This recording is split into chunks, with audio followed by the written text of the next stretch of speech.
प्रणाम आचार्य जी। मैं पूछना चाहती हूँ कि आज आपने सत्र में शुरुआत में दायरे की बात की थी। तो उस दायरे से जहाँ तक मैंने समझा है कि आपने नीम लड्डू किताब में भी ये बोला कि हम ही अधिकार देते हैं लोगों को कि कितनी सीमा तक अधिकार देना है, कितनी सीमा तक नहीं देना। नीम लड्डू किताब में भी आपने ये मेंशन किया है। लेकिन कई बार क्या होता है कि लोग प्रेम और लगाव का नाम लेके अपना ही स्वार्थ सिद्ध करते हैं।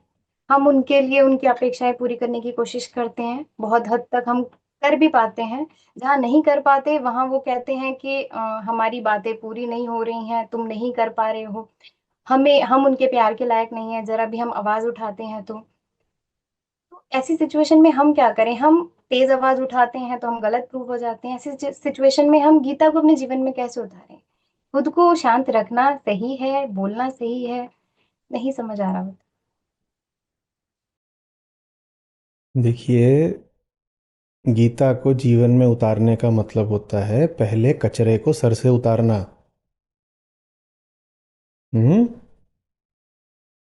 नीति नीति ही तो विधि है ना, और तो कुछ है ही नहीं। मामला बड़ा सरल है। वहां पर 50 विधियां तो वेदांत बताता ही नहीं। वेदांत का काम है हर चीज को सरल करके एक कर देना। वो इतना सरल है कि लोगों से उसकी सरलता बर्दाश्त नहीं होती। लोग कहते हैं कुछ जटिल करो मामला, थोड़ा फैलाओ रायता, कुछ तो लगे कि कुछ खास हो रहा है। यहाँ कुछ है ही नहीं, यहाँ तो बस ये सब रखिए आप अपने जीवन में जो आपने कहा। प्यार रखिए, उम्मीदें रखिए, उम्मीदें पूरी करने का जज्बा रखिए, सब रखिए। पर उसको उच्चतम से जोड़ दीजिए बस। सब रखो, कुछ नहीं हटाना है। ममत्व भी रख सकते हो, अगर बच्चों की बात आप कर रही हैं तो ममत्व भी रख सकते हो। सब रख सकते हो, उसको वहां से जोड़ दीजिए आसमान से। आसमान ऐसी चीज है कि उससे जो जुड़ गया वही उड़ने लग जाता है। बात समझ रही हैं क्या बोलना चाह रहा हूं?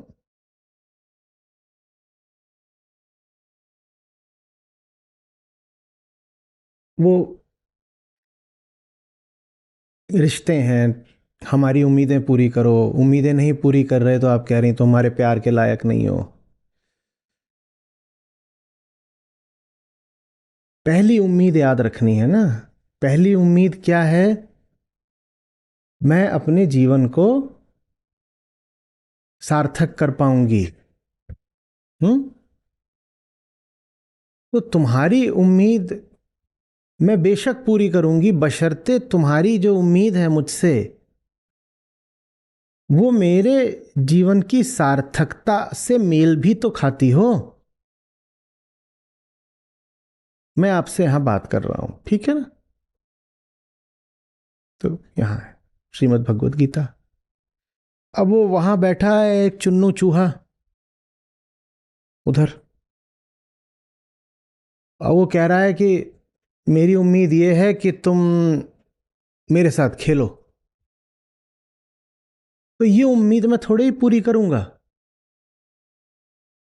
बल्कि तुम्हारे लिए भी ये अच्छा है कि मैं जो कर रहा हूं तुम उसमें मेरे साथ शामिल हो जाओ। मैंने आचार्य जी ये बोलकर देखा है कि ये सब चीजें करो, ये सब चीजें अच्छी हैं लाइफ में, उन्हीं चीजों में मत फंस जाओ जो कर रहे हो, जीवन बर्बाद हो रहा है। तो कहते हैं ये चक्रव्यूह है ये जिसमें तुम फंस रही हो, इन सबसे बाहर निकलो। घूमती रह जाओगी यहीं पर ही। तो आप कुछ मत कहिए। जो मेरी बात नहीं सुनना चाहते मैं उन पर प्रयास करता हूं बहुत, पर जबरदस्ती थोड़ी ही कर पाता हूं और न करना चाहता हूं। हम्म? और अगर बार बार मुझे लगता है कि मुझे फिर भी किसी को खींच खींच कर ही लाना है, तो मेरा कर्तव्य ये है कि मैं पूछूं कि उसकी खातिर या अपनी खातिर।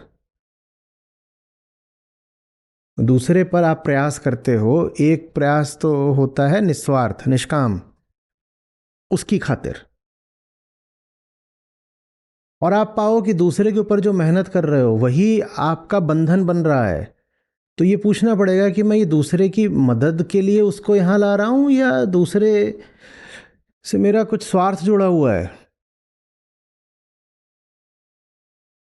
अपना स्वार्थ लेकर के आप दूसरे की मदद करोगे तो दूसरा भी दुनियादारी में पारंगत है, वो भी सूंघ लेता है कि मेरी मदद नहीं करने आ रहे, या मदद करने आ भी रहे हो तो उसमें तुम्हारा भी कुछ है। ये बड़ी गजब बात है। पर वास्तव में आप किसी की मदद तभी कर सकते हो जब उसकी मदद करके आपको कुछ ना हासिल होता हो।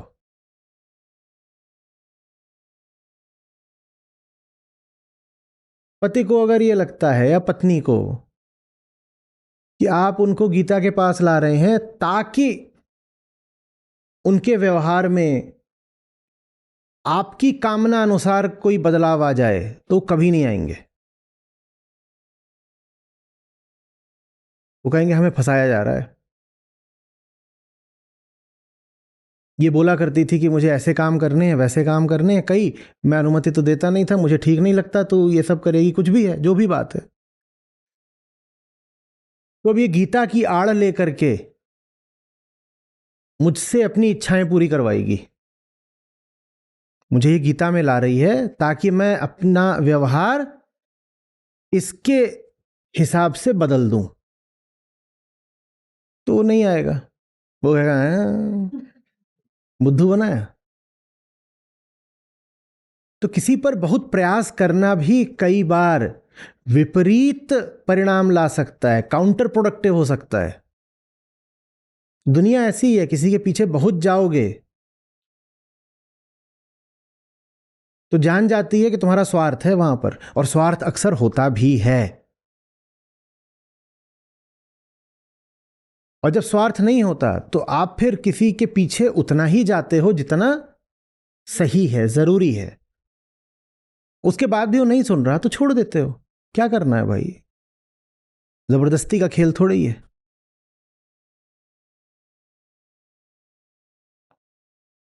बांध बांध के और हाथ पांव और बोरे में डाल के थोड़ी ही तुम्हें मुक्ति दिलाएंगे। ऐसे करें या अपहरण करके इनको मुक्ति दिलाई जाए, चलो।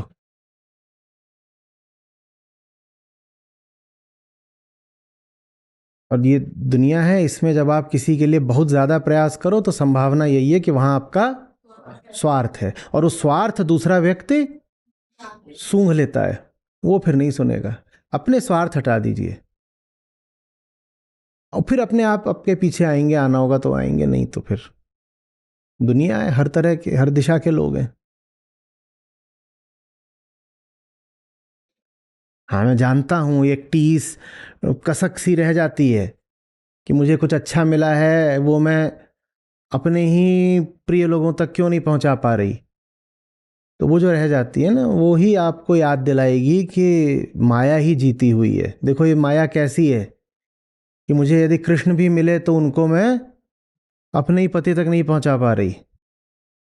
वही जो हार है, उसी की जो कसक है, फिर वो आपको लगातार युद्धरत रखेगी। माया ये बड़ी से बड़ी चोट देती है।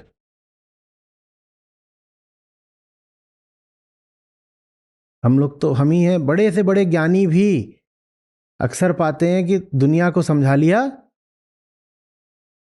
घर वालों को नहीं बता पाते। और यही जो चोट है ये उनको लगातार याद दिलाती रहती है कि अभी जंग जारी है। और ऐसा उसने तमाचा मारा है कि तिलमिलाहट बनी रहती है। तो तिलमिलाहट अच्छी है एक तरह से।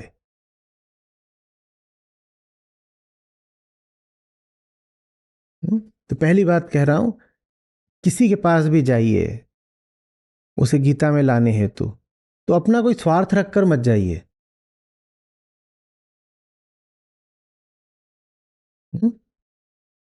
कि जा रहे हैं और किराने की दुकान वाले को एनरोल करा दिया कि अब इससे उधारी लंबी खींचेगी।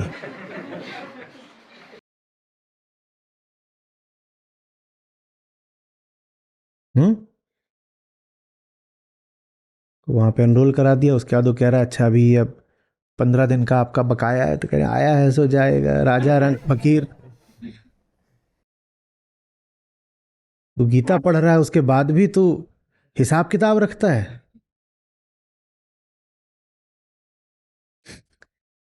देख लीजिए कि जिसको लाना चाह रहे हो यहां, उससे कोई स्वार्थ तो नहीं है ना। क्योंकि दुनिया वैसे तो मूर्ख है, पर कुछ चीजों में बड़ी प्रवीण होती है। दुनिया माने जो दुनियादारी के विशेषज्ञ हैं सब। हमने कहा सूंघ लेते हैं, तो आप उनके पास जा रहे हो, आपकी आंखों में देख लेते हैं कि स्वार्थ है, क्योंकि उन्होंने जिंदगी भर खेल ही यही खेला है स्वार्थ का। वो बिल्कुल ताड़ लेते हैं। एक साधारण सा भी जो विक्रेता होता है, माने जो दुकान पर ही नहीं बैठता, ये जो गली मोहल्लों में कई बार बेचने के लिए आ जाते हैं, या कि ठेले वाले भाई लोग या रिक्शे वाले, ये तक मनोविज्ञान में पारंगत होते हैं। ये भी जानते हैं कि, या कि जो छोटे मोटे बाजार होते हैं जहां पर आप जाते हैं तो किसी चीज़ की कीमत पूछते हैं और 2,500 से शुरू होती है और 250 रुपये तक आ जाती है। ऐसा थोड़ी है कि वो 2,500 यूं ही बोल देते हैं। 2,500 में कई लोगों को वो माल बेच भी लेते हैं। ये दुनिया है। ये लालच, स्वार्थ, बेईमानी, अनाड़ीपन, इनको पढ़ना खूब जानती है। आप ये सब चीजें लेके किसी के पास जाओगे तो भले ही उसको गीता दिखाओ, वो हंसेगा, कहेगा गीता दिखा करके कुछ और हासिल करने आई है तू। तो ये पहली बात कही। और दूसरी क्या कही? जरूरी नहीं है कि सबको आना ही हो। हार मिलेगी, हार मिलेगी। क्या करें? उसका दंश रहेगा, जैसे शूल एक छाती में घुसा हुआ हो। क्या करें कि जिनके साथ एक ही घर में रह रहे हैं, खा रहे हैं, पी रहे हैं, वो, उनको उस चीज की खबर ही नहीं जो हमारा दिल बन चुकी है। जिस जिस जिसके आगे हम बिक गए अब, जो धड़कन हो गया हमारी,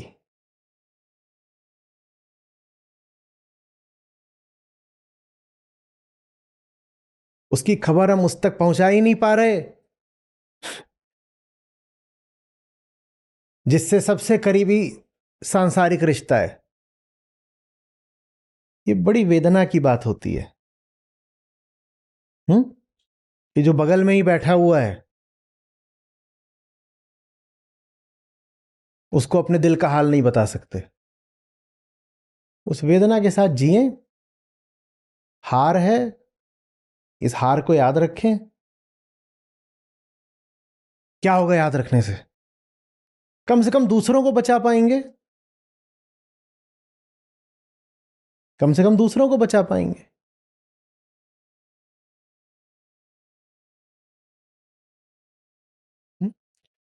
प्रयास निसंदेह करें, और मैं कह रहा हूं पहली बात, निस्वार्थ प्रयास करें। निस्वार्थ होता है प्रयास तो सफलता की संभावना बढ़ जाती है। लेकिन कितनी भी बढ़ जाए सफलता की संभावना, ज्यादातर मामलों में सफलता नहीं मिलेगी। जब न मिले तो अंधाधुंध प्रयास मत करते रहिए। अंधाधुंध प्रयास का अर्थ जानती हैं क्या होगा? थोड़ा समझिएगा। मेरे पति हैं, या मेरा बच्चा है, या मेरे पिता हैं, या कोई मेरी बहन है, दोस्त है, कोई है, इनको तो मैं गीता तक लाकर ही मानूंगी। बताइए इसके पीछे आपकी मान्यता क्या है? ये तो है कि मेरे अपने हैं, ये है। मान्यता क्या है? ये मेरे में काबिलियत है कि मैं ला सकता हूँ। मैं इतनी बड़ी मूर्ख नहीं थी कि मैंने बिल्कुल ही कचरा भर लिया हो चारों ओर। और जबकि ये सत्य ये है कि रिश्ते तो हमने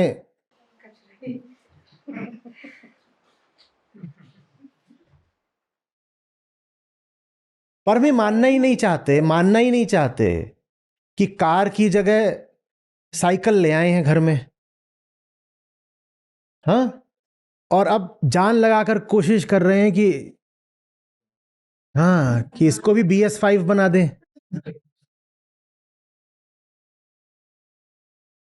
साइकिल में AC फिट करने की कोशिश चल रही है, लाद भी दिया है पीछे कैरियर पे। ये प्रयास बंद करो, चुपचाप सर झुका के विनम्रता से मांग लो ना कि जिंदगी में कार समझ के साइकिल ले आए हो। तब तो बोले थे, हाय क्या बड़े बड़े पहिए हैं इसके, दो दो, कार के इतने थोड़ी होते हैं बड़े।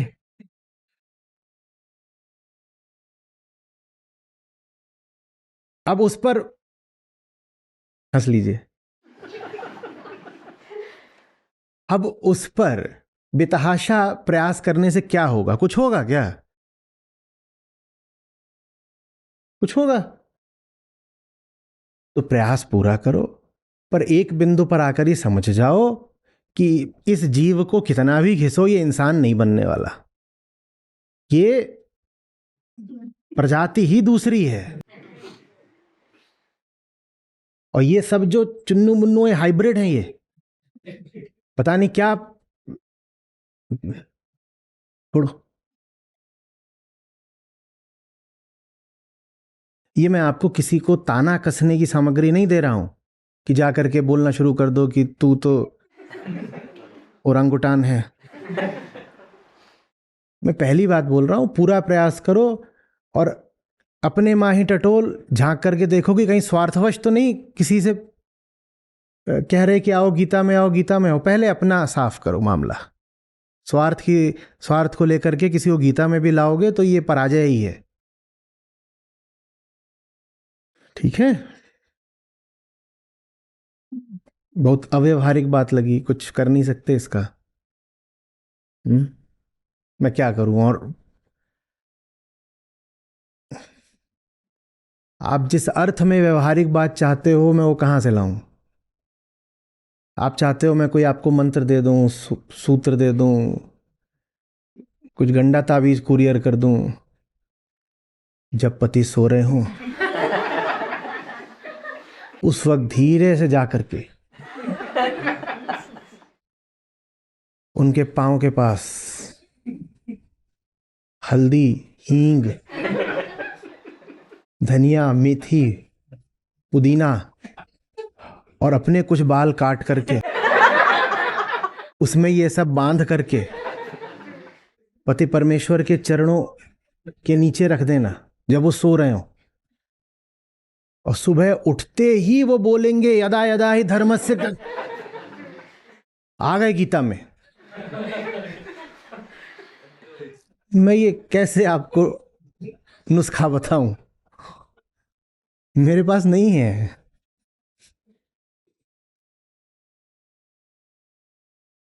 जो है वो बताया, वही करिए। दर्द के साथ ही जीना होता है। और ये बड़े से बड़ा दर्द है कि उच्चतम आपको मिल रहा है और आप उसको बांट नहीं सकती। उसके साथ जीना पड़ता है कई बार। मेरी शक्ल देखिए ना, मैं आपको दे पा रहा हूं क्या जो मेरे पास है? मैं भी तो दिन रात इसी दर्द में जी रहा हूं। आपके पास तो बस घर है, मेरे पास तो संस्था है इतनी बड़ी और इतना फैला दिया, और दे में उनको कुछ नहीं पा रहा। मेरा दर्द समझिए।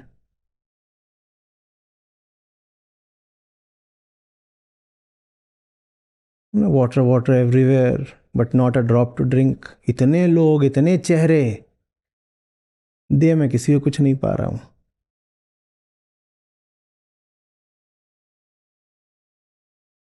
हम्म